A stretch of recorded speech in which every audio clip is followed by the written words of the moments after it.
सुप्रभात, नमस्कार। आप सभी का स्वागत है इस कोर्स में जिसका नाम है advance topics in wireless communication. मैं हूं professor Vivek Ashok Bohra, triple IT Delhi से। चलिए आरंभ करते हैं आज का लेक्चर। अब हम एक सिंपली एक और टेक्निक के बारे में समझेंगे जिसे हम वेरिएबल रेट एंड वेरिएबल क्वैम के माध्यम से जानते हैं। ये एक थोड़ा सिस्टम है जो बेसिकली प्रैक्टिकल स्टैंडर्ड्स में जिसका प्रयोग होता है। जैसे मैंने बताया था कि MCS की मॉड्यूलेशन कोडिंग स्कीम्स, जैसे अगर मैं वाईफाई की बात करूं या LTE की बात करूं, जनरली उसमें इसका प्रयोग काफ़ी होता है, जहां पर आप बेसिकली रेट और पावर वेरी करते हो MQM सिस्टम्स का, ताकि आपको एक अच्छी स्पेक्ट्रल एफिशिएंसी मिल सके। The rate and the power of MQM are vary to maximize the spectral efficiency।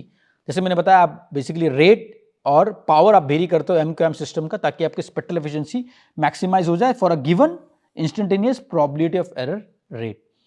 तो हमने एग्जाम्पल के माध्यम से भी समझने का प्रयत्न किया था। अगर आपकी प्रोबेबिलिटी ऑफ एरर रिक्वायरमेंट जैसे हमने देखा था 10⁻³ है और आपके SNR में वेरिएशन है, तो आप डिफरेंट मॉड्यूलेशन स्कीम्स का प्रयोग करके same probability of error achieve कर सकते हो, लेकिन ज़्यादा स्पेक्ट्रल एफिशिएंसी आपको मिल सकती है। The same optimization of power and rate that achieves capacity can be applied to our MQM design. तो सेम जो ऑप्टिमाइजेशन मेथड्स हमने पहले पढ़ा है चैनल कैपेसिटी डेरिवेशन के लिए, सेम हम MQM सिस्टम में भी उसका प्रयोग कर सकते हैं। तो सिंपली को समझने का प्रयत्न करते हैं। चलिए हम पहले एवरेज SNR डिफाइन करते हैं। गैमा एवरेज SNR यानी symbol energy by noise spectral density. अगर मैं इसको सॉल्व करने का प्रयत्न करूं तो गैमा हो जाएगा। और अगर हम आइडियल नाइक्विस्ट पल्स शिफ्ट का प्रयोग कर रहे हैं तो जो सिंबल रेट होगी आपकी वो will be directly equal to 1/, data rate यानी 1/, बैंडविड्थ। यानी बेसिकली अगर आइडियल नाइक्विस्ट पल्स है तो इसकी बेसिस पर हम ये लिख सकते हैं कि जो आपको डेटा रेट है will be equal to RF bandwidth, that is W is the bandwidth, और ये जो होगी वो होगी will be equal to 1/TS, यानी सिंबल रेट की ऑपोजिट जो होगी आपकी बैंडविड्थ को हम इस फॉर्म में लिख सकते हैं जब हम आइडियल नाइक्विस्ट पल्सेस एज्यूम कर रहे हैं। अगर हम ये एज्यूम कर रहे हैं कि आइडियल नाइक्विस्ट पल्स नहीं है तो बेसिकली रूट रेस्ट कोसाइन का आप प्रयोग कर सकते हो, जहां पर आपकी बेसिक डेटा रेट और बैंडविड्थ में कुछ एक फैक्टर आ जाता है, रोल ऑफ फैक्टर, जिसे हम अल्फा के माध्यम से भी जानते हैं। हाल फिलहाल के लिए हम ये एज्यूम कर रहे हैं कि आइडियल नाइक्विस्ट पल्सेस है और बेसिकली उसके बेसिस पे आपके जो एक लीनियर रिलेशनशिप है और इक्वल रिलेशनशिप है डेटा रेट और बैंडविड्थ में, और that is equal to 1/TS, that is TS is nothing but the symbol period. और स्पेक्ट्रल एफिशिएंसी हमने ऑलरेडी डिफाइन कर चुके हैं, log2m bits per second per hertz, R/W is equal to log2m bits per second per hertz. अगर rate bandwidth आपकी normalize bandwidth है और rate depending upon the modulation scheme, जैसे QPSK के लिए हम देखा 2 बिट्स है पर सिंबल पर और second bits per second per hertz, और 16 QAM के लिए 4 bits per second per hertz.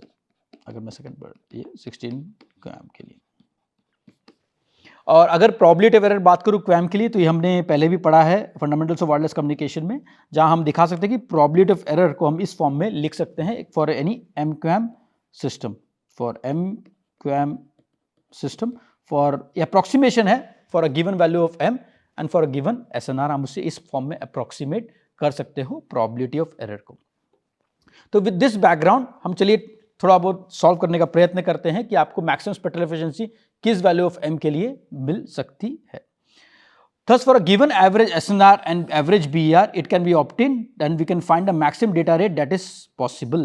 तो हमें पता है, अगर हमें प्रोबेबिलिटी ऑफ एरर पता है और हमें अगर ये पता है SNR पता है, हम मैक्सिमम वैल्यू ऑफ M निकाल सकते हैं। तो सॉर्ट ऑफ रिवर्स इंजीनियरिंग कर सकते हैं। समझिए, अगर एग्जांपल दे रहा हूं, अगर हमें पता है कि हमें 10⁻³ चाहिए और हमें पता है SNR कितना चाहिए, हम M निकाल सकते हैं, जिससे हमने पहले भी निकाला था। हमें बताया गया था कि 10⁻³ प्रोबेबिलिटी ऑफ एरर है और हमें SNR बताया गया था कि इससे इतने से इतने तक वेरी होगी। तो हमने ये पता लगा लिया था कि आप कब 8PSK का प्रयोग करोगे, कब आप QPSK का प्रयोग करोगे, या तो फिर कोई नो ट्रांसमिशन या BPSK का प्रयोग आप कर सकते हो। सेम चीज़ मैंने यहाँ पर लिखने का प्रयत्न किया है कि अगर आपको एवरेज SNR पता है और अगर आपको प्रोबेबिलिटी ऑफ एरर पता है तो we can find maximum data rate, that is M, spectral efficiency आप निकाल सकते हो। उसका रिवर्स भी ट्रू है। अगर आपको प्रोबेबिलिटी ऑफ एरर पता है और अगर आपको मॉड्यूलेशन ऑर्डर पता है या डेटा रेट पता है, तो हम इसके बेसिस पे गैमा की वैल्यू भी निकाल सकते हैं। हमें कितनी गैमा चाहिए, ये प्रोबेबिलिटी ऑफ एरर और ये डेटा रेट निकालने के लिए। तो सेम चीज इस इक्वेशन का मदद से हम कर सकते हैं। अगर हमें दो चीज पता है, हम तीसरी की वैल्यू निकाल सकते हैं। तो अगर मैं इसमें अडेप्टेशन लाऊं, अगर मैं अडेप्ट करूंगा transmit power and BR with respect to gamma, अगर मेरे को गैमा ट्रांसमीटर में पता है, अगर मैं एज्यूम कर रहा हूं कि ट्रांसमीटर में CSIT मौजूद है, जो एग्जांपल हमने पहले भी देखा है, तो हम क्या अडेप्टिवली इसको मॉडिफाई कर सकते हैं ताकि हमें मैक्सिमम वैल्यू ऑफ m मिल जाए for a given BER constraint like this. तो ये पावर कंस्ट्रेंट हमें पता है कि हमें ट्रांसमीटर के पास बेसिकली SNR मौजूद है, तो अडेप्टिवली ट्रांसमीटर को वो वेरी कर सकता है और उसकी बेसिस पे हमें प्रोबेबिलिटी ऑफ एरर ये निकाल सकते हैं। तो अगर आप इस इक्वेशन को पिछले इक्वेशन से कंपेयर करोगे, हम बेसिकली ये बता रहे हैं अभी कि आपके ट्रांसमीटर के पास CSIT मौजूद है और उसके बेसिस पे वो ट्रांसमिट पावर में मॉडिफिकेशन ला सकता है। ये है ट्रांसमिट पावर में बेसिकली मॉडिफिकेशन। और गैमा हमने जो थे पहले भी डिफाइन किया था, gamma is equal to P average channel gain N0 into B। तो बेसिकली अगर ट्रांसमीटर के पास CSI मौजूद है तो ट्रांसमीटर के पावर को, जैसे हमने यहाँ पर लिखा P गैमा, मॉडिफाई कर सकता है ताकि आपको मैक्सिमम स्पेक्ट्रल एफिशिएंसी मिल सके और मिनिमम प्रोबेबिलिटी ऑफ एरर मिल सके।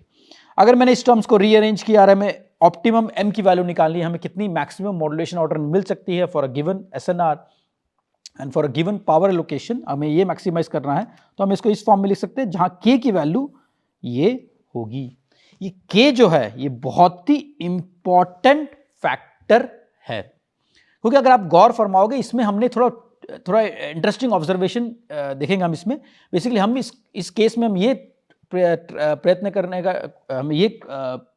रहे हैं कि बेसिकली हमें क्या वैल्यू ऑफ m के लिए बेसिकली हमें मिनिमम प्रोबेबिलिटी ऑफ एरर मिलेगी और क्या पावर एलोकेशन करना है ताकि हमें मैक्सिमम कॉन्स्टलेशन साइज मिल सके।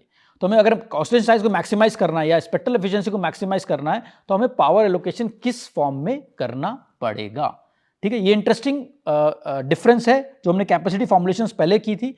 कैपेसिटी फॉर्मुलेशन जो हमने चैनल कैपेसिटी में पढ़ा था, जहां हमें ऑप्टिमल वाटर फिलिंग का प्रयोग किया था, इसमें भी हम सेम चीज कर रहे हैं, बट हमारा अभी ऑप्टिमाइजेशन प्रॉब्लम जो है, हमें मैक्सिमम मॉड्यूलेशन ऑर्डर या मैक्सिमाइज स्पेक्ट्रल एफिशिएंसी निकालनी है for a given modulation order कि आप किस तरह से पावर लोकेशन करोगे। तो अगर हमने इसका प्रयोग किया तो हमें k की जो वैल्यू आ रही है वो ये आ रही है। और अगर सेम फॉर्मुलेशन है जैसे हमने पहले भी किया था कि अगर आपको मैक्सिमाइज करना है स्पेक्ट्रल एफिशिएंसी, अगर पावर एलोकेशन फॉर्मुलेशन ये है, तो अगर हमने इसको सॉल्व किया तो आपको जो पावर एलोकेशन अगर ट्रांसमीटर में वो इस फॉर्म में आएगा। ठीक है, ये है optimum power allocation to maximize modulation order m। ये हमने मॉड्यूलेशन ऑर्डर को मैक्सिमाइज करने का प्रयत्न किया है, स्पेक्ट्रल एफिशिएंसी को मैक्सिमाइज करने का प्रयत्न किया है। हमें ऑप्टिमम m चाहिए, हमें किस तरह से पावर एलोकेशन करना है ताकि आपकी मॉड्यूलेशन ऑर्डर मैक्सिमाइज हो सके। और अगर हमने इसको रीअरेंज किया तो हम इसे इस फॉर्म में भी लिख सकते हैं। अगर हमने yk को y0/k, y0 जो है थ्रेशोल्ड है, हम तभी पावर एलोकेशन करेंगे जब जो SNR की वैल्यू है वो y0 k से ज़्यादा होगी, अगर उससे कम होगी तो हम उसमें पावर एलोकेशन नहीं करेंगे। तो हमने ये चीज़ मेंशन किया है, अगर गैमा की वैल्यू yk से ज़्यादा है तब आप पावर एलोकेशन करेंगे, अगर गैमा की वैल्यू पावर इससे कम है तो हम पावर एलोकेशन नहीं करेंगे। हमने बस इसको यहाँ से रीअरेंज कर दिया है। तो अगर आप इस इक्वेशन को कंपेयर करोगे 3.10 जो हमने कैपेसिटी फॉर्मुलेशंस में डिराइव किया था, आप देखोगे उसमें हम जो थ्रेशोल्ड था वो कैपेसिटी इक्वेशन, वहां पर जो वैल्यू थी गामा 0 थी वो फॉर थ्रेशोल्ड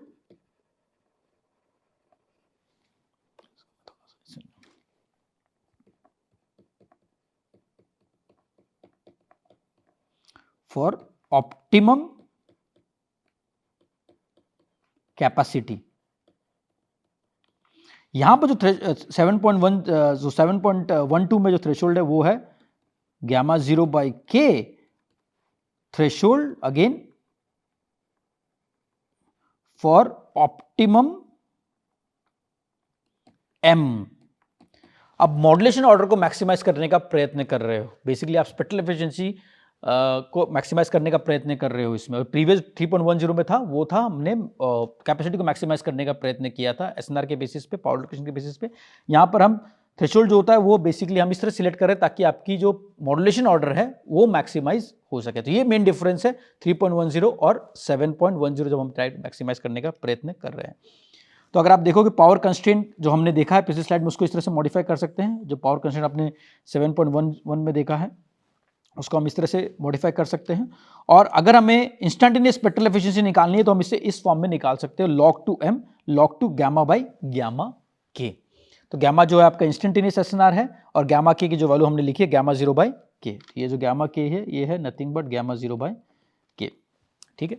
ये इंस्टेंटेनियस स्पेक्ट्रल एफिशिएंसी है। अगर हमें एवरेज स्पेक्ट्रल एफिशिएंसी निकालनी है तो सिंपल फॉर्मुलेशन हम इस फॉर्म में लिख सकते हैं। एवरेज स्पेक्ट्रल एफिशिएंसी को हम इस फॉर्म में लिख सकते हैं r/b, जैसे हमने r जो रेट है, b है जो बैंडविड्थ है, यहाँ b लिख दिया मैंने, कहीं कहीं w है तो b और w सेम है, दोनों डिनोट करते हैं बैंडविड्थ को, ठीक है। तो इसमें देखोगे जिसको मैक्सिमम ये एवरेज स्पेक्ट्रल एफिशिएंसी इस फॉर्म में हम निकाल सकते हैं जिसकी वैल्यू yk से इन्फिनिटी तक जाएगी और yk की वैल्यू हमने ऑलरेडी बता चुके हैं आपको y0 by k। यानी आप पावर लोकेशन तभी करोगे जब एसएनआर की वैल्यू आप y0 k से ज़्यादा होगी, अगर उससे कम होगी तो आप पावर लोकेशन नहीं करोगे। ये मेन डिफरेंस है इस कैपेसिटी फॉर्मुलेशन में और जो हमने कैपेसिटी फॉर्मुलेशन पहले पढ़ा था चैनल कैपेसिटी में, जहां पर y0 एक थ्रेशोल्ड था, यहां पर भी एक थ्रेशोल्ड y0 by k है। और अगर आप देखोगे k की जो वैल्यू है वो हमेशा 1 से कम होगी और ये जो k है वो प्रोबेबिलिटी ऑफ एरर पे डिपेंडेंट है। और वही चीज मैंने बताया, आप 7.15 को अगर आप कंपेयर करोगे कैपेसिटी फॉर्मुलेशन से तो इसकी जो वैल्यू आती है b log 2 1 प्लस, और ये अगर मैं इसको नॉर्मलाइज करने का प्रयत्न करूं तो ये वैल्यू जो आती है ये इन्फिनिटी log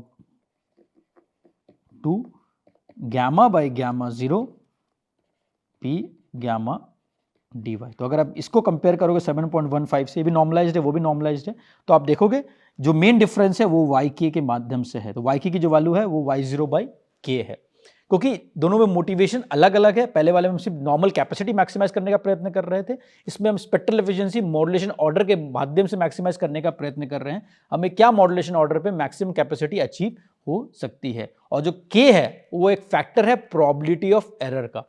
अगर आपकी प्रोबेबिलिटी ऑफ एरर ज्यादा होगी, आपको ज्यादा रिक्वायरमेंट, ज्यादा स्ट्रिगनेंट रिक्वायरमेंट है, तो आपको एसएनआर रिक्वायरमेंट ज्यादा होगी तो आपकी मॉड्यूलेशन ऑर्डर और कम हो जाएगी, क्योंकि आपकी प्रोबेबिलिटी ऑफ एरर रिक्वायरमेंट स्ट्रिगनेंट है। ये हम आगे जाके भी देखेंगे, बट ये मेन डिफरेंस है जो फॉर्मुलेशन हमने 3.10 में पढ़ा था और जो हमने यहां पर 7.15 में किया है, ठीक है।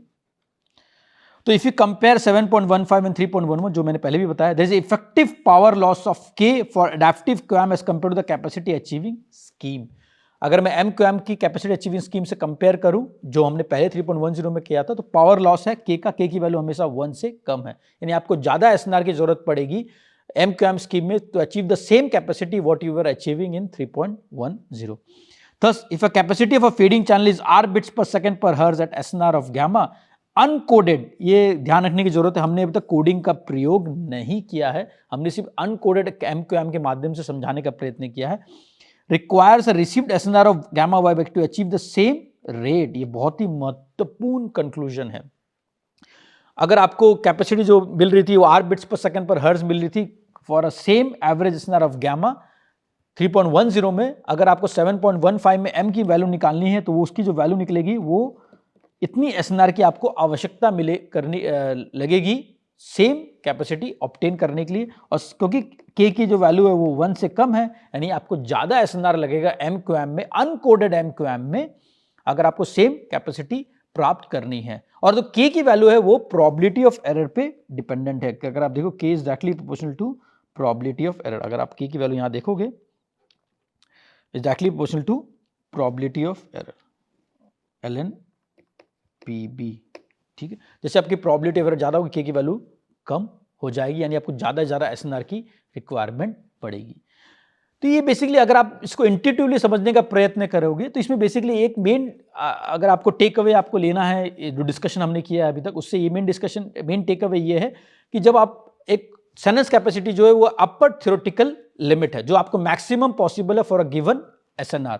अगर आपने पावर एडेप्टेशन किया, वाटर फिलिंग का प्रयोग किया जैसे हमने पहले किया 3.10 में, तो आपको मैक्सिमम कैपेसिटी जो मिल सकती है, मैक्सिमम स्पेक्ट्रल एफिशिएंसी जो मिल सकती है, उसका वो थ्रेशोल्ड बताता है कि इतना आपको मैक्सिमम मिल सकता है।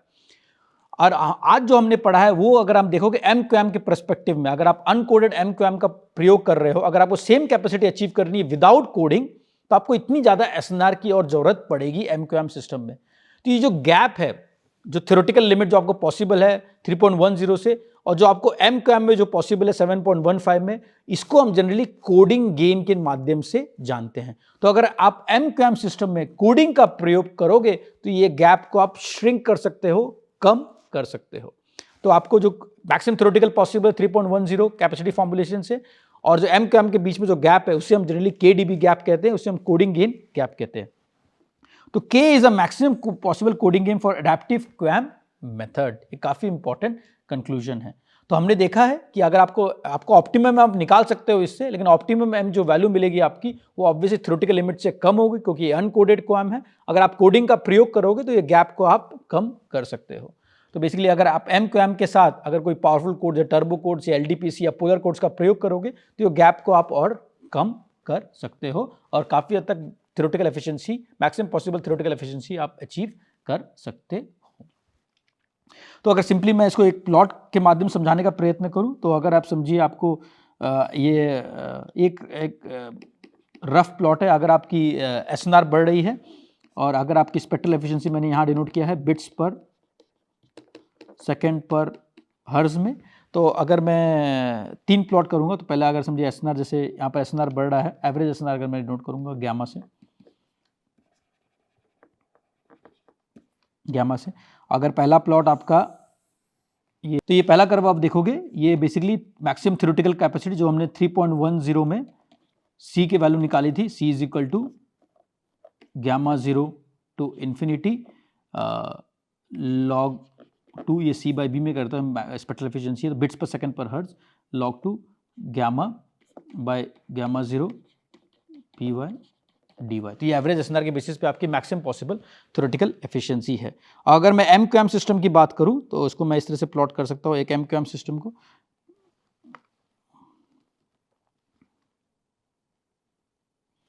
तो ये अगर पहला एम क्यू एम सिस्टम है, ये हमने जो 7.10 में, अगर मैं इसमें समझिए प्रोबेबिलिटी ऑफ एरर 10⁻³ रखा हूं, तो आपके जो गैप है ये बेसिकली गैप है K की वजह से आपका ये गैप आ रहा है, क्योंकि K की जो वैल्यू है वो डायरेक्टली प्रोपोर्शनल टू 1/PB है, ln 1/PB।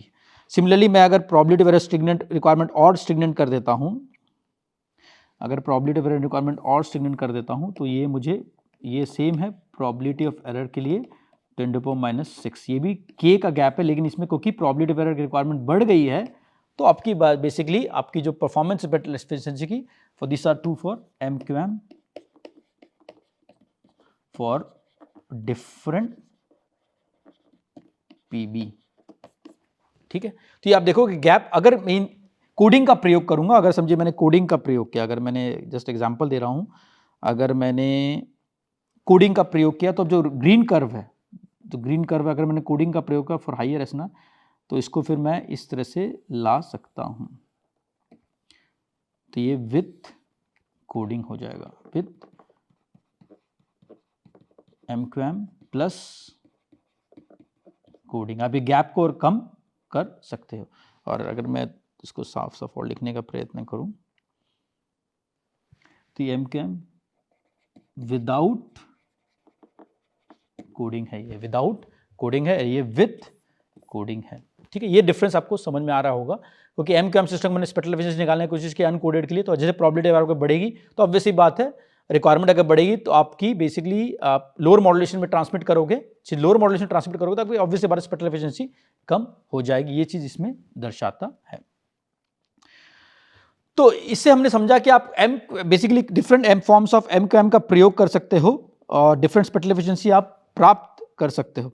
तो अब प्रैक्टिकली किस तरह से इसका प्रयोग करते हैं ये मैं संक्षेप में समझाने का प्रयत्न करूंगा। तो बेसिकली जैसे हम कंटिन्यूअस वेरिएशन की जगह हम बेसिकली ये एज्यूम करते हैं कि डिस्क्रीट वेरिएशन है और SNR के डिफरेंट रीजन्स में हम सेग्रीगेट कर सकते हैं। ये रीजन समझिए R0 रीजन है, R81 R2 रीजन है और Rn-1, तो n डिफरेंट रीजन्स में सेग्रीगेट कर सकते हो और डिफरेंट रीजन्स में हम डिफरेंट m का प्रयोग करेंगे। काफी सिंपल है, 1-to-1 मैपिंग होगा इस केस में SNR और m के बीच में। अगर SNR लो है, जैसे यहाँ लिखा SNR रेंज लो है, तो हम बेसिकली मे भी कोई मॉड्यूलेशन का प्रयोग नहीं करेंगे। SNR की वैल्यू जैसे बढ़ेगी तो m की वैल्यू 2 बढ़ जाएगी, SNR की वैल्यू जैसे बढ़ेगी तो m की वैल्यू 4 हो जाएगी, फिर SNR की वैल्यू बढ़ेगी तो m की वैल्यू बढ़ जाएगी। सिमिलरली जैसे SNR की वैल्यू बढ़ेगी आप ज़्यादा से ज़्यादा m का प्रयोग कर सकते हो ताकि आपको ज़्यादा से ज़्यादा स्पेक्ट्रल एफिशिएंसी मिल सके। तो ये सेम चीज बहुत सारे प्रैक्टिकल सिस्टम्स में भी प्रयोग होता है, जिसे हम मॉड्यूलेशन कोडिंग स्कीम के माध्यम से जानते हैं वाईफाई में, और चैनल क्वालिटी इंडेक्स के माध्यम से जानते हैं LTE या 4G या 5G सिस्टम्स में। चलिए संक्षेप में इसको समझने देखते हैं किस तरह से डिफरेंट MCS स्कीम्स का प्रयोग होता है डिफरेंट वाईफाई स्टैंडर्ड्स में। तो अगर मैं पहले बहुत बेसिक स्टैंडर्ड से स्टार्ट करते हैं, 802.11a काफ़ी पुराना स्टैंडर्ड, इनिशियल स्टैंडर्ड्स में 802.11b के बाद इसका प्रयोग किया गया था, पहला OFDM स्टैंडर्ड था वाईफाई का। तो इसमें देखो कि 4 मॉड्यूलेशन ऑर्डर के माध्यम से समझाने का प्रयत्न किया है मैंने। तो 4 modulation BPSK, QPSK, 16 QAM and 64 QAM। तो इसमें देखो कि अगर BPSK का प्रयोग कर रहे हैं तो कोडिंग रेट ये हो सकता है हाफ या 3/4 हो सकता है। तो आपको डेटा रेट वो मिलेगा 6 और 9 के बीच में मिलेगा, 6 मेगाबिट्स पर सेकंड, 9 मेगाबिट्स, मैक्सिमम 9 मिल सकता है, मिनिमम 6 मिल सकता है। 6 बेसिकली जब आप कोडिंग रेट हाफ का प्रयोग करोगे, 9 जब आप कोडिंग रेट 3/4 का प्रयोग करोगे। 3 जैसे 1/2 जो कोडिंग रेट हम देखा था K और N के माध्यम से डिनोट करते हैं, ये हाफ ये K/N है बेसिकली। सिमिलरली जब आप QPSK का प्रयोग करोगे, अगर SNR बढ़ गया आपका अच्छा है, तो आप इसमें भी सेम हाफ और 3/4 है। तो डेटा रेट में ऑब्वियसली बात है, BPSK में आपको 1 बिट्स पर सिंबल मिल रहा था, यहाँ पर 2 बिट्स पर सिंबल या bits per second per hertz से, यहाँ पर 4 बिट्स पर सिंबल, यहाँ पर 6 बिट्स पर सिंबल। तो ऑब्वियसली बात है आपके डेटा रेट में भी वृद्धि आ रही है, और डिफरेंट कोडिंग रेट्स में आपको डिफरेंट डेटा रेट्स मिल रहे हैं। तो हाफ के बेसिस पर अगर आप देखोगे तो आपको 24 मिल रहा है, और 3/4 के बेसिस पे 36 मिल रहा है फॉर 16 QAM। तो आप देखोगे डिफरेंट SNR के लेवल पे डिफरेंट मॉड्यूलेशन में भेज सकता हूँ, उसकी वजह से आपके डेटा रेट में भी वृद्धि आ सकती है। और ये वेरिएशन जो होता है, मॉड्यूलेशन टाइप के वेरिएशन होता है, वो बेसिकली आपके SNR पे डिपेंडेंट होता है। क्या आपका SNR की वैल्यू है, सॉरी इसको मैं इसलिए देता हूँ, क्या आपके SNR की वैल्यू है, क्या आपके SNR के रेंज है, उसके बेसिस पे आप मॉड्यूलेशन जनरली चेंज करते हो। तो ये हुई 802.11a की बात। अगर मैं 802.11ac की बात करूँ विद 1 स्पेशल स्ट्रीम्स का मतलब है साइसो सिस्टम है ये एक स्पेस। तो इसमें भी देखोगे आप MCS इंडेक्स के माध्यम से नोट किया, तो इसमें फर्स्ट सेकेंड इंडेक्स 3, 4, 5, 6, 7 इंडेक्स, 8 और 9, टोटल 9 इंडेक्स है। ये MCS इंडेक्स है। Modulation BPSK, QPSK, 16 QAM, 64 QAM और 256 QAM। 0 इंडेक्स होगा तो आप बेसिकली कोडिंग रेट हाफ और BPSK का प्रयोग करोगे। और अगर ये गार्ड इंटरवल, इसमें जैसे OFDM सिंबल में गार्ड इंटरवल का प्रयोग होता है, तो ये गार्ड इंटरवल के माध्यम से डिनोट करने का प्रयत्न किया है मैंने।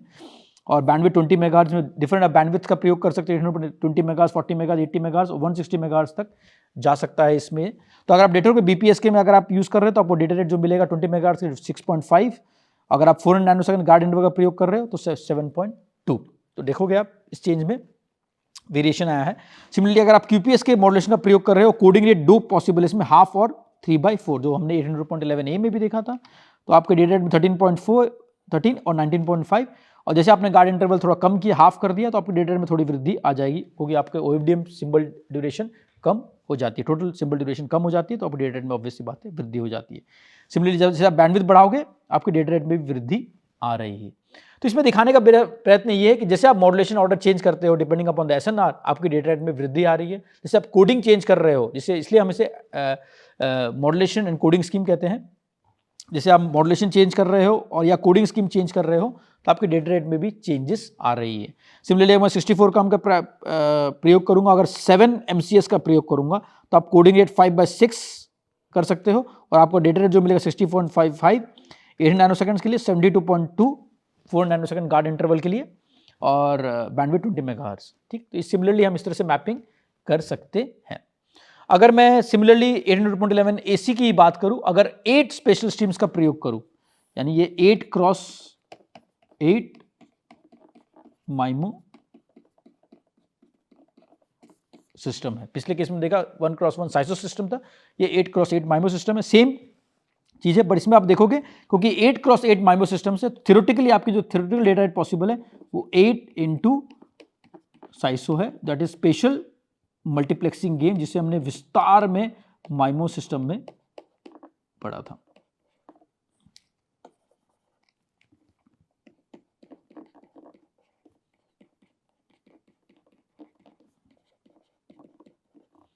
इसलिए आप डेटा रेट में देखो काफी वृद्धि आ गई, क्योंकि आपने 8 स्पेशल स्ट्रीम का प्रयोग किया, जिसे हम मल्टी यूजर माइमो के माध्यम से भी जानते हैं, जिसके बारे में संक्षेप में हम आगे के लेक्चर्स में भी थोड़ा पढ़ेंगे।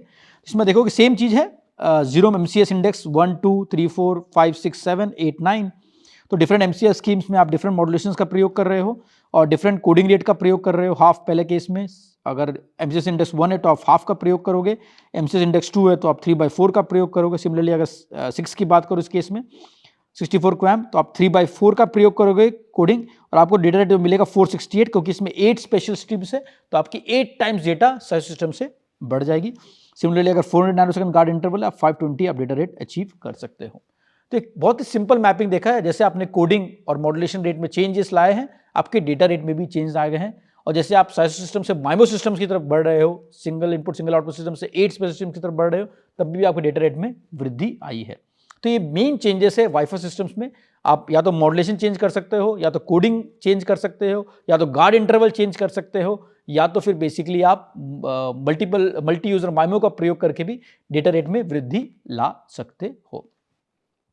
सिमिलरली अगर 802.11ax की बात करो, जिसे वाईफाई 6 कहते हैं, इसमें भी देखोगे इसमें MCS इंडेक्स 11 तक है और BPS के हाफ, QPS के हाफ, QPS के 3/4, 16 QAM हाफ।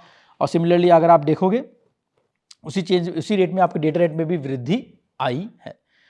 तो बेसिकली ये एग्जांपल्स दर्शाता है कि कैसे आप MCS का प्रयोग करके, मॉड्यूलेशन कोडिंग स्कीम्स का प्रयोग करके, different modulation and coding schemes का प्रयोग करके आप डेटा रेट में चेंजेस ला सकते हो। आप depending upon the probability of error requirement आपको एक मॉड्यूलेशन कोडिंग स्कीम का कॉम्बिनेशन यूज कर सकते हो। अगर समझिए आपका SNR की वैल्यू बहुत ज़्यादा है, बहुत अच्छी है SNR, तो या तो आप MCS 10 और 11 का प्रयोग कर सकते हो ताकि आपको डेटा रेट में वृद्धि मिल जाए।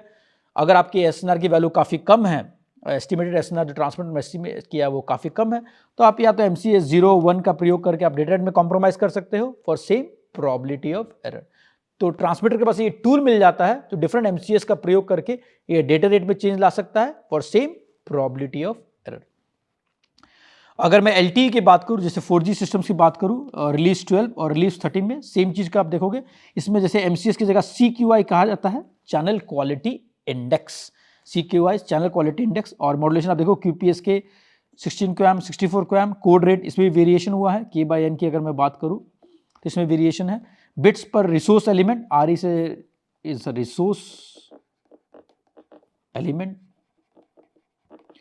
तो इसकी बेसिस पे आप देखोगे डेटा रेट में बिट्स, जैसे आप जैसे मॉड्यूलेशन ऑर्डर बढ़ आ रहे हो तो आपकी बिट्स पर रिसोर्स एलिमेंट आपकी बढ़ रही है, यानी आपकी स्पेक्ट्रल एफिशिएंसी बढ़ रही है, यानी स्पेक्ट्रल एफिशिएंसी बढ़ रही है जैसे आप बिट्स पर सिंबल बढ़ा रहे हो। जैसे QPSK में आपकी स्पेक्ट्रल एफिशिएंसी जो बिट्स पर रिसोर्स एलिमेंट 0.15 है, और 64 QAM में आपकी बढ़ के 2.73 हो गई है, combination of modulation and coding की मदद से।